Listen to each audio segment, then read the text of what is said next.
నమస్కారం. లక్ష్యం కార్యక్రమానికి స్వాగతం. బ్యాంకు ఉద్యోగం చేయాలనుకునే అభ్యర్థులకు మరో చక్కని అవకాశం వచ్చింది. లాక్డౌన్ పరిస్థితుల కారణంగా ప్రభుత్వ ఉద్యోగాల నియామకం ఉంటుందా లేదా అనుకుంటున్న తరుణంలో ఐబీపీఎస్ నోటిఫికేషన్ విడుదల చేసింది. ఈ నోటిఫికేషన్ ద్వారా దేశవ్యాప్తంగా ఉన్న రీజనల్ రూరల్ బ్యాంకింగ్ రంగంలో క్లర్క్ ఉద్యోగాల భర్తీ చేయనున్నారు. గ్రాడ్యుయేషన్ పూర్తి చేసిన వారు ఈ ఉద్యోగాలకు పోటీ పడవచ్చు.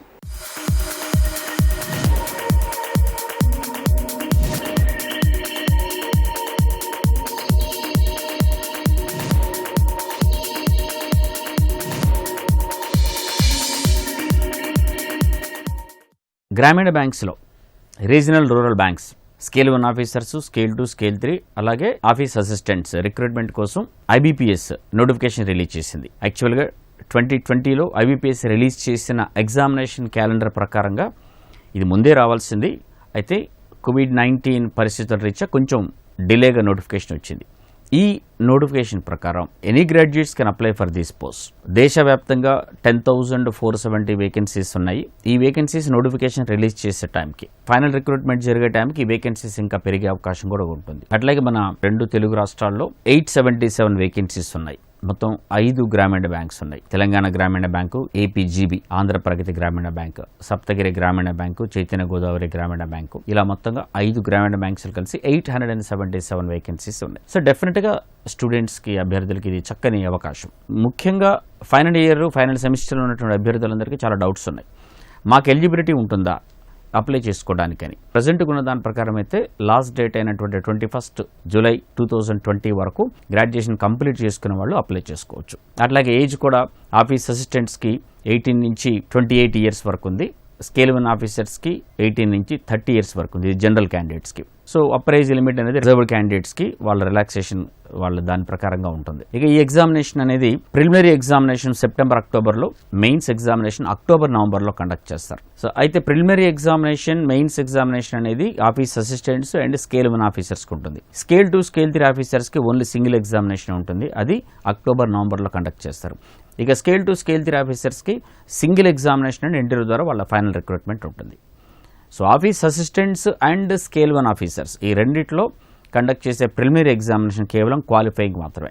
మెయిన్స్లో వచ్చిన మార్కుల ఆధారంగా office assistant selection, mains and ఇంటర్వ్యూలో వచ్చిన మార్కుల ఆధారంగా స్కేల్ 1 ఆఫీసర్స్ ఫైనల్ సెలక్షన్ అనేది ఉంటుంది. అయితే ముఖ్యంగా ఎక్కువ మంది అభ్యర్థులు పోటీ పడేటువంటి vacancies office assistants and scale 1 officers. Scale 1 officers మనం జనరల్ పాపులర్గా పీఓ అంటాం, ప్రొబేషనరీ ఆఫీసర్స్. అయితే దీంతో పాటుగా స్కేల్ 2, స్కేల్ 3 కూడా ఇచ్చారు కాబట్టి స్కేల్ 1 లాగా మనం చెప్తున్నాం. యాక్చువల్గా ఇది పీఓ, ప్రొబేషనరీ ఆఫీసర్. అలాగే క్లర్క్స్, ఆఫీస్ అసిస్టెంట్స్ మనం క్లర్క్స్ అని పిలుస్తాం. ఎక్కువ మంది అభ్యర్థులు రాసే ఈ 2 ఎగ్జామినేషన్స్ గమనిస్తే 2 ఎగ్జామినేషన్స్ ప్యాటర్న్ ఒకేలాగా ఉంటాయి. ఓన్లీ డిఫరెన్స్ ఏంటి అంటే ఒక సబ్జెక్ట్ మాత్రమే తేడా ఉంటుంది. మీకు ప్రిలిమినరీ ఎగ్జామినేషన్లో ఆఫీస్ అసిస్టెంట్స్లో న్యూమరికల్ ఎబిలిటీ అండ్ రీజనింగ్ ఉంటాయి. అదే స్కేల్ 1 ఆఫీసర్స్ అయితే క్వాంటిటేటివ్ యాప్టిట్యూడ్ అండ్ రీజనింగ్ ఉంటుంది. న్యూమరికల్ ఎబిలిటీ బదులు క్వాంటిటేటివ్ యాప్టిట్యూడ్, ఇది ఒక్కటే డిఫరెన్స్ తప్ప ఎగ్జామినేషన్ ప్యాటర్న్ మొత్తం ఒకటే. సో మొత్తం 2 సబ్జెక్ట్స్లో 40 క్వశ్చన్స్ చెప్పిన మొత్తం 80 క్వశ్చన్స్ ఉంటాయి, 80 మార్క్స్తోని. ఇది సాల్వ్ చేయడానికి వాళ్ళకి 45 మినిట్స్ టైం ఉంటుంది. అట్లాగే ఇంకా మెయిన్స్ ఎగ్జామినేషన్లోకి వస్తే వాళ్ళకి 5 సబ్జెక్ట్స్ ఉంటాయి. న్యూమరికల్ ఎబిలిటీ బదులు quantitative aptitude, of course quantitative aptitude, reasoning, English, general awareness and computer knowledge.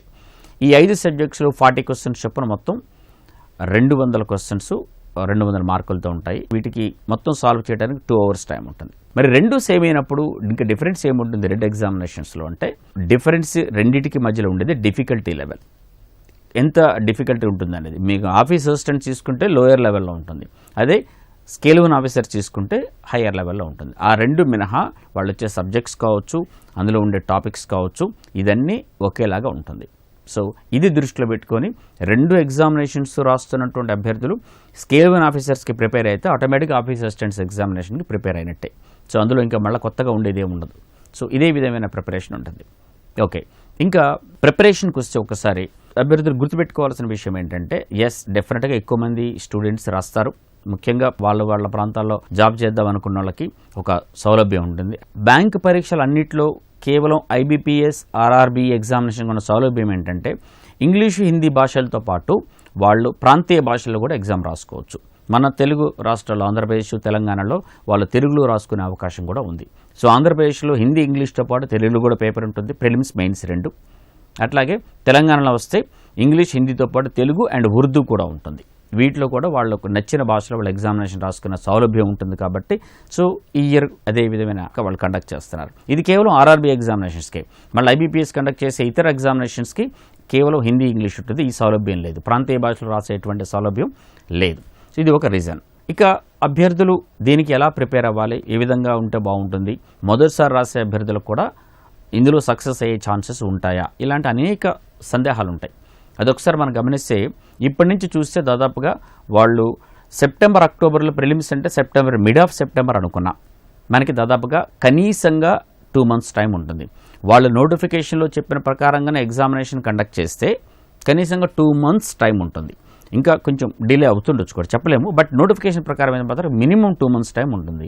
Yes, ఈ 2 months టైం డెఫినెట్గా వీళ్ళకి క్వాలిఫై అవ్వడానికి ఫస్ట్ టైమర్స్ కూడా ఛాన్సెస్ ఉన్నాయి చాలా. ఇందులో గమనించండి, ప్రిలిమినరీ ఎగ్జామినేషన్లో కేవలం 2 సబ్జెక్ట్స్ ఉంటాయి, రీజనింగ్ అండ్ యాప్టిట్యూడ్. యాప్టిట్యూడ్ అందాం మనం, న్యూమరికల్ ఎబిలిటీ, క్వాంటిటీ యాప్టిట్యూడ్ని కలిపి ఒకటే యాప్టిట్యూడ్ అంటే సరిపోతుంది. ఆ 2 సబ్జెక్ట్స్ ఉన్నాయి. ఈ రెండిట్లో వాళ్ళ మినిమం టాపిక్స్, ఇందులో వచ్చే టాపిక్స్ ఒకసారి గమనించి దాని ప్రకారంగా ప్రిపేర్ అయితే ఎస్, మ్యాక్సిమం క్వశ్చన్స్ అన్నీ కూడా అందులో నుంచే వస్తాయి.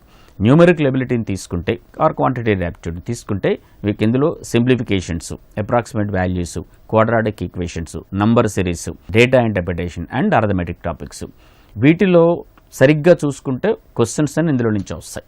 దాదాపుగా 40లో 30 questions number series questions, quadratic equations, simplifications and data interpretation నుంచే ఉంటాయి. నంబర్ ఆఫ్ క్వశ్చన్స్ న్యూమరికల్ ఎబిలిటీలో సింప్లిఫికేషన్ క్వశ్చన్స్ 10-15 దాకా ఉండొచ్చు. అయితే అదే స్కేల్ 1 ఆఫీసర్ తీసుకుంటే 5-10 క్వశ్చన్స్ దాకా ఉండే అవకాశం సింప్లిఫికేషన్స్. అది మినహా మిగిలినవన్నీ కూడా అటు ఇటుకు ఒక 5 క్వశ్చన్స్, క్వాడ్రాటిక్ ఈక్వేషన్స్ కావచ్చు 5, number series 5, data interpretations 5 to 10 questions. తర్వాత మిగిలినటువంటి ఆల్ అర్థమెటిక్ టాపిక్స్ ఒక 8 to 10 క్వశ్చన్స్ వచ్చే అవకాశం ఉంది. అట్లాగే రీజనింగ్ తీసుకుంటే సాలిడ్గా డెఫినెట్గా వచ్చే క్వశ్చన్స్ అంటే కోడింగ్, డీకోడింగ్ తీసుకోవచ్చు, కోడెడ్ ఇన్ఈక్వాలిటీస్ తీసుకోవచ్చు, పజిల్ టెస్ట్ తీసుకోవచ్చు, seating arrangement and puzzle test. దీంట్లో 15 to 20 క్వశ్చన్స్ వస్తున్నాయి ఈ రెండిట్లో కలిపి, seating arrangement and puzzle test. అది కాస్త దృష్టి పెట్టుకోండి. ఇది కాకుండా మిగిలినటువంటి బ్లడ్ రిలేషన్స్ కావచ్చు, తర్వాత డైరెక్షన్స్ కావచ్చు, ఓకే, పజిల్స్, దాని తర్వాత సిలాగిజం, ఈ టాపిక్స్ కూడా కవర్ చేసుకుంటే ఆల్మోస్ట్ ఆల్ క్వశ్చన్స్ ఈ టాపిక్స్ నుంచే వస్తున్నాయి.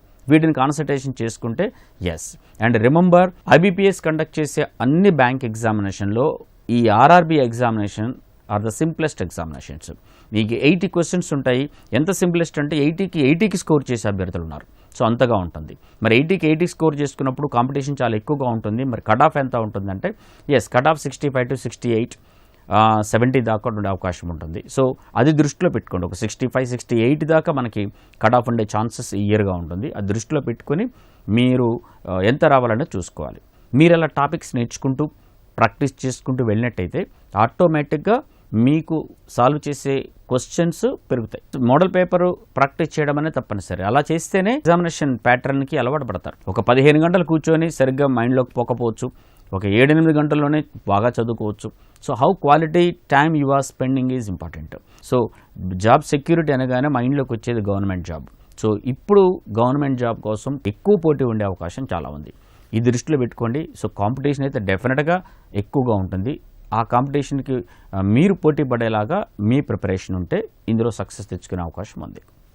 All the best. కరోనా వ్యాప్తి నేపథ్యంలో నేడు అన్ని రకాల క్లాసులు ఆన్లైన్ విధానంలో జరుగుతున్న విషయం విదితమే. అయితే ఇగ్నో ద్వారా ఉన్నత విద్యను కొనసాగించాలి అనుకునే వారి కోసం ఎప్పటి నుంచో దూర విద్యా విధానం అమలులో ఉంది. కరోనా నేపథ్యంలో అన్ని రకాల ప్రవేశాలు వాయిదా పడ్డాయి.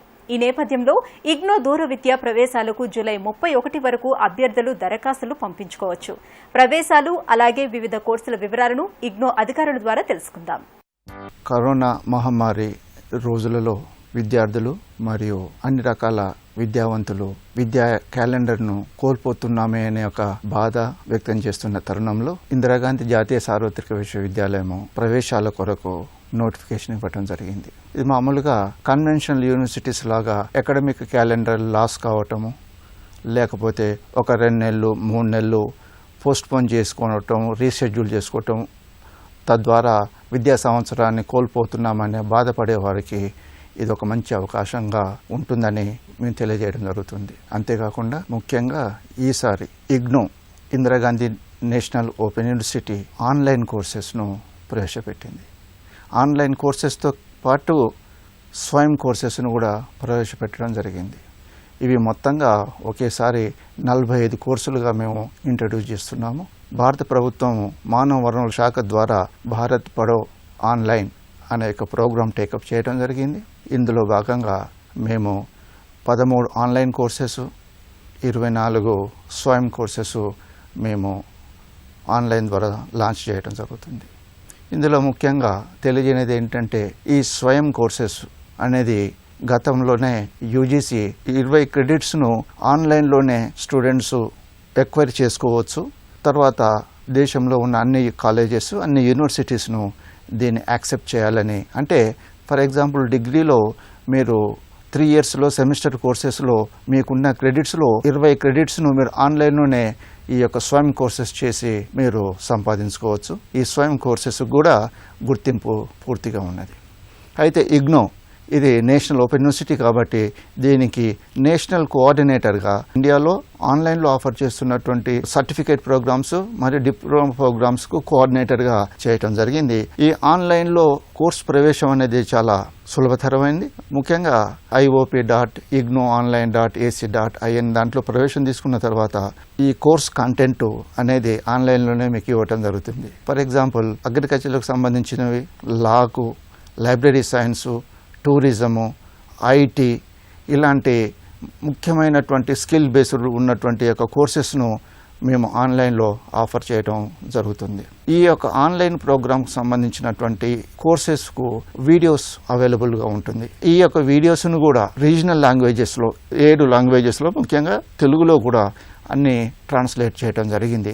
లైబ్రరీ ఆటోమేషన్ అయినా కానివ్వండి, డైరీ టెక్నాలజీ అయినా కానివ్వండి, చాలా స్కిల్ డెవలప్మెంట్ ఉన్నట్టు కోర్సెస్లో ఆన్లైన్లో మేము అందిస్తున్నాము. సో కాబట్టి ఎట్ ఏ స్ట్రోక్లో ఈ యొక్క ఆన్లైన్ పోర్టల్ ద్వారా 45 కోర్సెస్ను మీరు ఉపయోగించుకునేటటువంటి ఒక గొప్ప అవకాశాన్ని ఇందిరాగాంధీ జాతీయ సార్వత్రిక విశ్వవిద్యాలయం అడ్మిషన్స్ నోటిఫికేషన్ ఇవ్వడం జరిగింది. 31 జూలై చివరి డేట్గా పెట్టడం జరుగుతుంది. ఆన్లైన్లో ఉన్నటువంటి యొక్క వీడియోస్ ద్వారానే కాకుండా ఇగ్నోకు ప్రత్యేక ఛానల్స్ ఉన్నవి.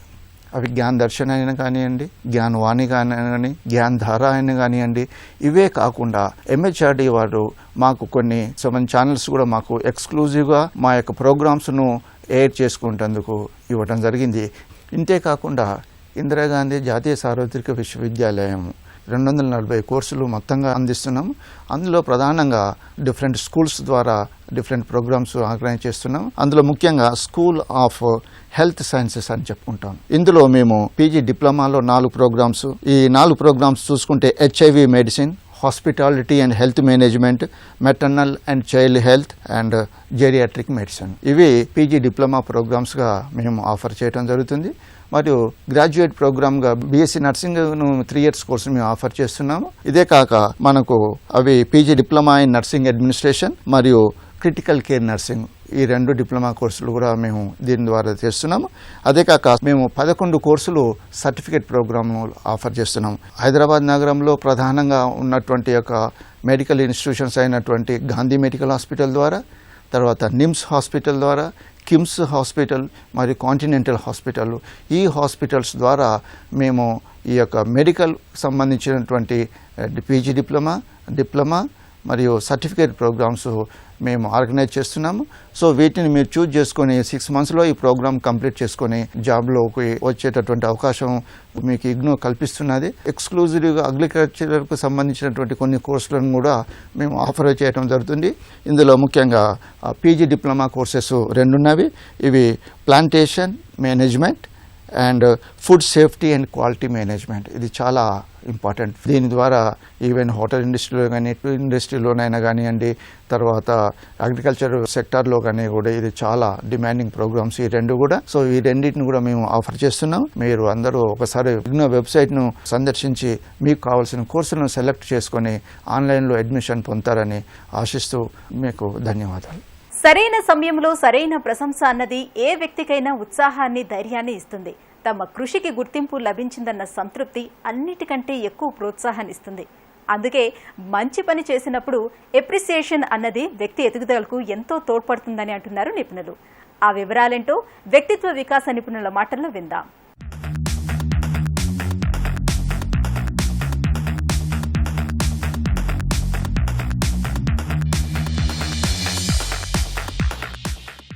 చిన్న ప్రశంస, అభినందనపూర్వకమైనటువంటి చిరునవ్వు, కరతాళ ధ్వనులు ఇవన్నీ మనిషి జీవితాన్ని నిజంగా మార్చేసేటువంటి అద్భుతమైనటువంటి అంశాలు. ఎందుకు ఇలా అంటున్నానంటే అభినందించడం కూడా ఓ కళే. అది ఏ రకంగా అభినందిస్తున్నాం, ఒక చిరునవ్వు ద్వారానో లేకపోతే కరతాళ ధ్వనుల ద్వారానా అనేది కాసేపు పక్కన పెడితే ప్రతి మనిషి ప్రశంస కోరుకుంటాడు. ప్రశంస కోరుకోలేని వ్యక్తి ఉండడు అంటే అతిశయోక్తి కాదు. ఈ నేపథ్యంలో ఓ సాధారణ విద్యార్థి నుంచి దేశ ప్రథమ పౌరుడి వరకు ప్రతి వ్యక్తి అభినందనలు, ఎప్పుడూ ఆశీస్సులను కోరుకుంటూ ఉంటారు. మరి ఆ అభినందనలు ఇచ్చే ప్రక్రియ ఏమిటి? దానికంటూ ఒక నిర్దిష్టమైనటువంటి అంశాలు ఏమైనా ఉన్నాయా అంటే ఖచ్చితంగా ఉన్నాయి. ఎందుకంటే ఒక వ్యక్తి మంచి పని చేసినా లేదంటే తనలో ఉన్నటువంటి సృజనాత్మకత శక్తిని బయటకు పెట్టినా కానీ అది నిజమైన విజయంగా భావించడు. అవతల వాళ్ళు తాను సాధించిన విజయానికి ప్రశంసలు ఎప్పుడైతే కురిపిస్తారో అప్పుడే నిజమైన విజయంగా భావిస్తారు. ఎందుకు ఇలా జరుగుతుందంటే మనుషుల్లో ఉన్నటువంటి సృజనాత్మకత అవ్వచ్చు, మంచి పని కావచ్చు, చేసిన దాన్ని ప్రతిఫలించి సమాజానికి ఉపయోగపడిన నేపథ్యంలో సమాజం నుంచి వచ్చేటువంటి ఫలితాలను ఆధారంగా మరొక్కసారి ప్రయత్నం చేసేందుకు ఇవి ఉపయోగపడతాయి. ఈ నేపథ్యంలో విద్యార్థులు ఈ మధ్యకాలంలో చాలా అగమ్యగోచరంగా ఉన్నటువంటి పరిస్థితి ఏంటంటే సాటి విద్యార్థులు కానీ ఇంట్లో తల్లిదండ్రులు కానీ ఒత్తిడితో కూడినటువంటి విద్యా విధానం దృష్ట్యా ఎవరు కూడా చిన్న చిన్న విజయాలు సాధించినా వాటిని అభినందించకపోవడం వల్ల విద్యార్థుల్లో మానసికమైనటువంటి అశాంతులకు దారితీస్తున్నాయి. ఈ నేపథ్యంలో చిన్నప్పుడు చిన్నపిల్లలు ఎదుగుతున్నటువంటి నేపథ్యంలో తల్లిదండ్రులు వారు సాధించినటువంటి చిన్న చిన్న విజయాలకు అద్భుతమైనటువంటి ప్రశంసను అందిస్తే తద్వారా ఎప్పటికప్పుడు ప్రశంసలు కోరుకోవడం కోసమైనా ఖచ్చితంగా మంచి పనులు కానీ సృజనాత్మకతను కానీ బయటకు తీసే ప్రయత్నం చేస్తారు. తద్వారా పిల్లల్లో నిజమైనటువంటి మానసిక ఉల్లాసం కానీ ఉత్సాహం కానీ పెరుగుతాయి. అప్పుడే నిజమైన వ్యక్తిత్వ వికాసం జరుగుతుంది. ఇలాంటి ప్రశంసలు ప్రతి వ్యక్తి జీవితంలోనూ మానవ సంబంధాల్లోనూ విద్యార్థుల్లోనూ అంచెలంచెలుగా అవసరం అవుతూనే ఉంటాయి. ఒక వ్యక్తి నిజంగా మంచి పని చేసినా ప్రశంసించకపోతే తాను ఒకవేళ ఏదైనా తప్పు చేశానేమో అనుకునే పరిస్థితులు కూడా దీనికి దోహదపడతాయి. కాబట్టి అద్భుతంగా చిన్న పని చేసినా కానీ ప్రశంసించడం అనేది ఇప్పటి నుంచి నేర్చుకుంటున్నాం. మరి ప్రశంసల్లో రకరకాల పరిస్థితులు ఉన్నాయి. కొంతమంది మాటల ద్వారా ప్రశంసిస్తారు. ఇలా ప్రశంస ఏదైనా కానీ వ్యక్తికి ఉన్నటువంటి సంబంధ బాంధవ్యాలను పెంపొందించడమే కాకుండా ఒక విజయం సాధించిన వ్యక్తికి అత్యంత ప్రేరణనిచ్చేటువంటి అంశంగా ఇవాళ ప్రశంసలు ఉండడం చాలా ఆనందదాయకం. కానీ ఆ ప్రశంసల్ని మనం అందరికీ నిజంగా నిష్పక్షపాతంగా మంచి హృదయంతో మంచి ఆలోచనలతో ఇస్తున్నామా, ప్రశంసలను కూడా మనసులో ఒకటి పెట్టుకుని బయటకు ఒకటి చెప్తున్నామా అనేది కూడా దృష్టిలో పెట్టుకోవాలి. నిజమైన ప్రశంస ఇవ్వడం వల్ల ఆ వ్యక్తి ఉన్నతంగా తీర్చిదిద్దబడి సమాజానికి అద్భుతమైనటువంటి ఫలితాలను ఇచ్చే అవకాశాలు ఉంటాయి. ప్రశంస ఒక వ్యక్తిని ఉన్నతంగా తీర్చిదిద్దుతుంది. దానికి ఉదాహరణే మన భారతదేశ మాజీ రాష్ట్రపతి మరియు మిసైల్ మ్యాన్ ఆఫ్ ఇండియాగా పేరొందినటువంటి డాక్టర్ ఏపీజే అబ్దుల్ కలాం గారి జీవితం నుంచి ఓ చిన్న సంఘటన తీసుకుందాం. ఆయన చిన్నతనంలో ఆయన ఎన్నో కష్ట నష్టాలను ఓర్చి తన విద్యాభ్యాసాన్ని పూర్తి చేశారు. ఆయన చాలా ఒక సాధారణమైనటువంటి కుటుంబ నేపథ్యంలో పుట్టి పెరిగిన నేపథ్యంలో ఆ రోజు పూట గడవడం కోసం న్యూస్ పేపర్లని ఇంటింటికి సప్లై చేస్తూ దాని ద్వారా వచ్చినటువంటి డబ్బుతో ఆయన విద్యాభ్యాసాన్ని పూర్తి చేశారు. ఆ నేపథ్యంలో ఒకానొకసారి ఆయనకు పాఠాలు చెప్తున్నటువంటి ఉపాధ్యాయులు ఒకసారి చూసి, నువ్వు చాలా అద్భుతమైనటువంటి పని చేస్తున్నావు, ఓ పక్కన చదువుకుంటూనే నీ కాళ్ల మీద నీ స్వశక్తితో నువ్వు బతకడం వల్ల ఇంట్లో వారికి భారం కాకుండా ఉన్నావని ఆ చిన్న ప్రశంస అబ్దుల్ కలాంని ఏ స్థాయికి తీర్చిదిద్దిందో మనందరం గమనించవచ్చు. ఇలాంటి ఉదాహరణలు అనేకమైనటువంటివి ఉన్నాయి. ప్రశంస కూడా ఒక చక్కటి విధానంలో ఉండాలి. అంతేకాని అవతల వాళ్ళని ప్రశంసించమన్నాం కదా అని ఎప్పుడు పడితే అప్పుడు సందర్భం లేకుండా అవసరం లేకుండా ప్రశంసించడం కూడా వృధానే అవుతుంది. మన ప్రశంస ఎప్పుడు కూడా మన మనసు నుంచి వస్తేనే ఆ ప్రశంస అవతల వాళ్ళకి చేరుతుంది. అలా కాకుండా మనసులో ఏదో భావాలను పెట్టుకుని పైకి మాత్రమే వారిని ప్రశంసించినా ఆ ప్రశంస నిజానికి వారికి ఉపయోగపడదు, కాక మనకి కూడా ఏ రకమైనటువంటి ప్రయోజనం ఉండదు. కాబట్టి ఉత్తమ ప్రశంసను చేయడం వల్ల ఉత్తమ సమాజాన్ని నిర్మించుకోగలుగుతాం. కాబట్టి విద్యార్థులకు అనునిత్యం ఇలాంటి ప్రశంసలు ఉపాధ్యాయులు కానీ తల్లిదండ్రులు కానీ లేదంటే తోటి విద్యార్థులు కానీ అందిస్తే వారిలో ఉన్నటువంటి ప్రతిభా పాఠవాలు వికసించి మరొక్కసారి ఒక అద్భుతమైనటువంటి ప్రశంస కోసం విజయం సాధించే వైపుగా వారి జీవితాన్ని మలుచుకుని ఉత్తమ విద్యార్థులుగా తీర్చిదిద్దబడతారు. ఈ వారం ఉద్యోగాలు ప్రవేశాల్లో మరికొన్ని అవకాశాల వివరాలను పొందుపరిచాం. పూర్తి వివరాల కోసం ఆయా సంస్థల వెబ్సైట్లను కూడా అందిస్తున్నాం. మరి జాగ్రత్తగా గమనించి లబ్ధి పొందుతారని ఆశిస్తాం. జిప్మర్ సీనియర్ రెసిడెంట్ పోస్టులు 64. అర్హత సంబంధిత డిగ్రీ, ఎంఎస్, డిఎన్బి ఉత్తీర్ణత. దరఖాస్తు విధానం ఆన్లైన్ ద్వారా. చివరి తేదీ July 16. GGH Kakinada staff nurse సహా పలు పోస్టులు 311. అర్హత సంబంధిత డిప్లొమా, డిగ్రీ, బీఎస్సీ నర్సింగ్. దరఖాస్తు విధానం ఆన్లైన్ ద్వారా. చివరి తేదీ July 18. GGH Anantapuram staff nurse సహా పలు పోస్టులు 182. అర్హత సంబంధిత డిప్లొమా, డిగ్రీ, బీఎస్సీ నర్సింగ్. దరఖాస్తు విధానం ఆన్లైన్ ద్వారా. చివరి తేదీ July 22. National council for cement and materials cement టెక్నాలజీలో పీజీ డిప్లొమాలో ప్రవేశాలు. అర్హత ఎంఎస్సీ, బీఈ, బీటెక్. దరఖాస్తు విధానం ఆన్లైన్ ద్వారా. చివరి తేదీ July 19. Indian maritime university UG, PG, MSc ప్రోగ్రాముల్లో ప్రవేశాలు. అర్హత ఇంటర్, సంబంధిత డిగ్రీ, పీజీ. దరఖాస్తు విధానం ఆన్లైన్ ద్వారా. చివరి తేదీ జూలై 26. ఈ వారం శ్రీ మేధా విద్యా సంస్థలు సమర్పించు లక్ష్యం కార్యక్రమం మీకెంతగానో ఉపకరిస్తుందని ఆశిస్తాం. మీ అభిప్రాయాలు, సూచనలు మా ఇమెయిల్కు పంపించండి. మా ఇమెయిల్ ఐడి laksham@etv.co.in. వచ్చే వారం మరికొన్ని అంశాలతో మళ్లీ మీ ముందుకొస్తుంది శ్రీ మేధా విద్యా సంస్థలు సమర్పించు లక్ష్యం. అంతవరకు సెలవు. నమస్కారం.